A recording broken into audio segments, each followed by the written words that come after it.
was part of my claim to fame is that Larry Ray, one of our ministers, told me he was sure that I was born on the back pew because I am always in the back of the church, and I haven't really strayed too far from there over the years. And I'm in the choir, and I enjoy singing.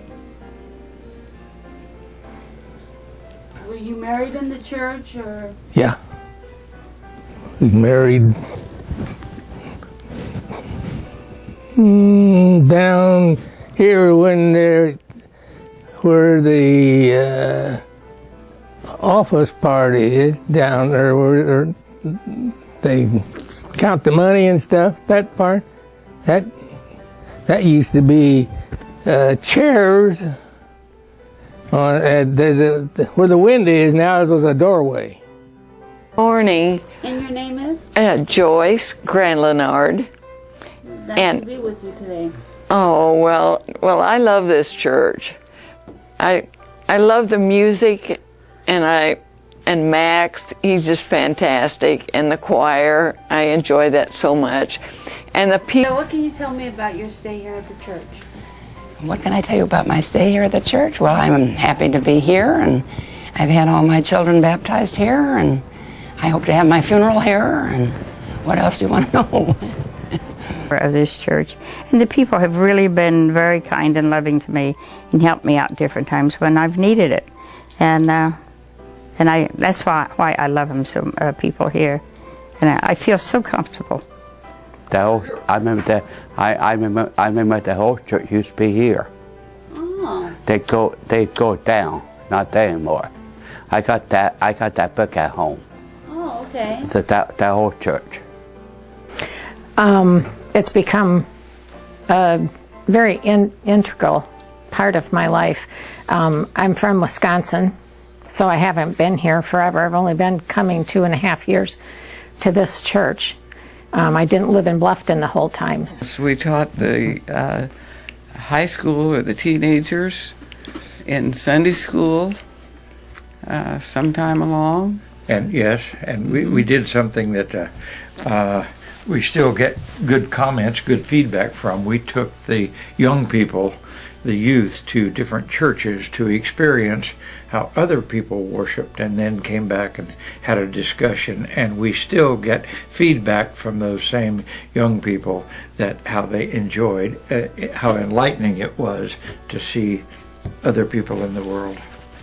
Came to this church because I was playing for Choral Society and Bern, Messiah, and that sort of thing. And Betty Klein came over to sing, and she asked if I might be interested in coming and considering a position here. And I'd never heard of this church, didn't know it was here, and had no idea that you had the kind of instrument that you did. So I came over, and I was sort of blown away by the organ. Was janitor here for a couple years in 1968 and 1969.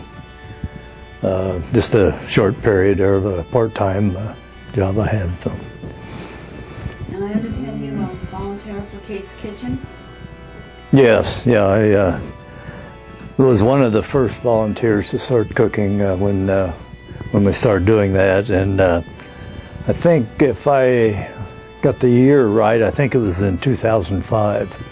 A few weeks ago, I was cleaning out our drawer, came across the attendance of some Sunday. I don't know what the year was, but that was when we had two services. First service had 234 people here.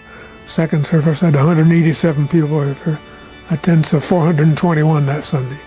I don't know if that was an ordinary Sunday or whether that was a special Sunday. I don't know, but it was 421 attendance that Sunday. Good morning. Today? Good for nothing. Okay. I understand you've been with the church since 1961.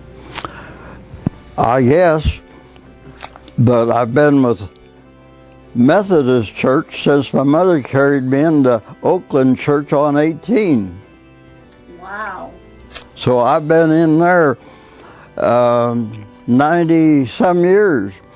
Well, Pat Platt was a church secretary. Oh, Okay. And Jane was the Christian Ed director, and it was also then promoted to a promotion. It wasn't much money, but it promoted. She was the administrator, assistant administrator. She kind of kept the pastor in line and made sure he made his appointments. And morning. How long, and I see you've been with us since 1934?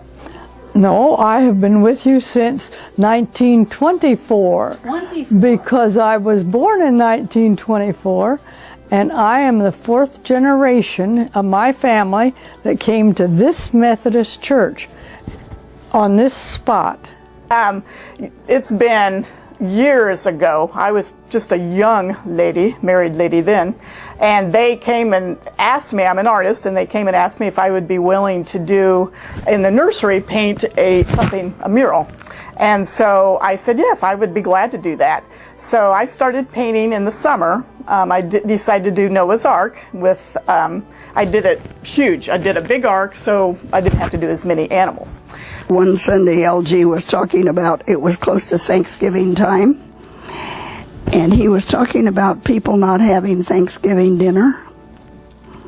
And as we left the church, I said, LG, you give me the name of 3 people that don't have Thanksgiving dinner, and we'll buy turkey and all the fixing and take to them. He couldn't do it.